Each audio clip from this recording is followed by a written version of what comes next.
रायपुर से एक बड़ी खबर का रुख कर रहे हैं। पादरी का शव दफनाने के मामले में बड़ा फैसला हुआ है। शव दफनाने के विवाद मामले पर सुप्रीम कोर्ट का फैसला आया। ईसाई कब्रिस्तान में ही पादरी का शव दफनाया जा सकेगा।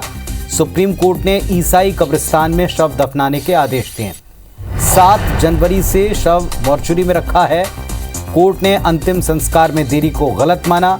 बस्तर के छिंदवाड़ा गांव में पादरी सुभाष बघेल की मौत हुई। ग्राम सभा ने गांव के हिंदू शमशान पर शव दफनाने का विरोध किया था। हाईकोर्ट ने भी शव को ईसाई कब्रिस्तान ले जाने का निर्देश दिया। मृतक के बेटे ने हाईकोर्ट के खिलाफ सुप्रीम कोर्ट में याचिका लगाई और सुप्रीम कोर्ट ने ग्राम पंचायत के पक्ष में फैसला सुनाया।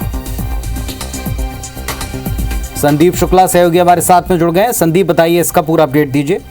पुनीत जी, आपने देखा होगा कि लगातार बस्तर और आदिवासी इलाकों से घटना सामने आती है कि आदिवासी जो कन्वर्टेड ईसाई है उनको जब गांव में दफनाया जाता है तो उसमें काफी विवाद होता है, मारपीट बलवे की स्थिति आ जाती है। ग्रामीण ये कहते हैं कि हिंदू जमीन के बजाय वो ईसाई शमशान घाट में इसे दफनाए शव को। यही हुआ था 7 जनवरी को। जो पादरी है सुभाष बघेल, उनकी मौत हो गई थी और उनके बेटे ने गांव की जमीन पर जब इन्हें दफनाना चाहा तो ग्राम सभा ने इसका विरोध किया और कहा कि 20 किलोमीटर दूर जो ईसाई कब्रिस्तान है वहां इसे सबको दफनाया जाए। इस पर जो उनके बेटे हैं वो हाईकोर्ट गए और ये कहा कि या तो गांव में दफनाया दिया जाए या फिर निजी जमीन में शव को दफनाने दिया जाए। इस पर हाई कोर्ट ने बिल्कुल साफ कहा कि नहीं, कब्रिस्तान, ईसाई जो कब्रिस्तान है, जो फिक्स जगह है वहीं पर इसे दफनाया जाए। इसको लेकर वो सुप्रीम कोर्ट जाते हैं और सुप्रीम कोर्ट में देखिए 2 डबल बेंच थी, इस पे खंडित एक फैसला आया।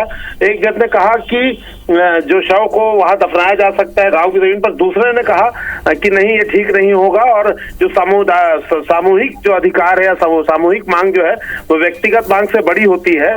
तो इसे कहीं ना कहीं कुल मिला के सुप्रीम कोर्ट ने ये फैसला सुनाया कि जो जगह तय की जाती है शव दफनाने के लिए, जो कि ईसाई कब्रिस्तान है, वही दफनाया जाए। ये फैसला इसलिए महत्वपूर्ण बहुत ज्यादा हो जाता है क्योंकि छत्तीसगढ़ में ये लगातार देखने को मिलता है कि आदिवासी इलाकों में कन्वर्टेड जो ईसाई है उनके शव को दफनाने को लेकर बड़ा विवाद होता है। और एक विराम सुप्रीम कोर्ट ने यह भी लगा दिया कि जो सक्षम लोग होते हैं, दूसरे समुदाय के लोग होते हैं, आप देखेंगे कि निजी जमीन पर शव दफन करके उसे एक धार्मिक जगह बना दी जाती है, काफी भीड़ जुटने लगती है।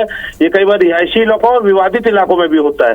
तो सुप्रीम कोर्ट का फैसला न सिर्फ ईसाई समुदाय बल्कि सभी समुदाय के लिए एक नजीर देखिए बनेगा पुनीत जी, की जो जगह तय है शव दफनाने के लिए वहीं पर शव दफनाया जाए। तो ये छत्तीसगढ़ सरकार के राहत के लिए भी राहत भी है काफी, क्योंकि ऐसे मामले सरकार के लिए गले की हड्डी बन जाते थे, क्योंकि ईसाई समुदाय हो चाहे आदिवासी समुदाय इसमें काफी नाराज होते थे जब ये फैसला लंबित रहता था। तो ऐसे में ये जो फैसला है नजीर के तौर पर जो है पेश किया जाएगा और कहीं ना कहीं जो विवाद अब हम देखते थे बस्तर या आदिवासी इलाकों में ईसाई शवों को दफनाने को लेकर, उस पर कहीं ना कहीं प्रशासन इस फैसले को नजीर लेकर निर्देश जारी कर पाएगा और विवाद को विराम भी लगेगा। जी चलिए, वाकई जैसा आप कह रहे हैं कि एक मिसाल बने और इस तरह के विवाद अक्सर जो बस्तर के गांव में संघर्ष में तब्दील हो जाते हैं 2 वर्गों के या 2 समुदायों के, उसमें शायद इससे क्लैरिटी मिले, एक निर्देश मिले, एक दिशा मिले, ऐसी उम्मीद हम करते हैं। शुक्रिया आपका जानकारी के लिए।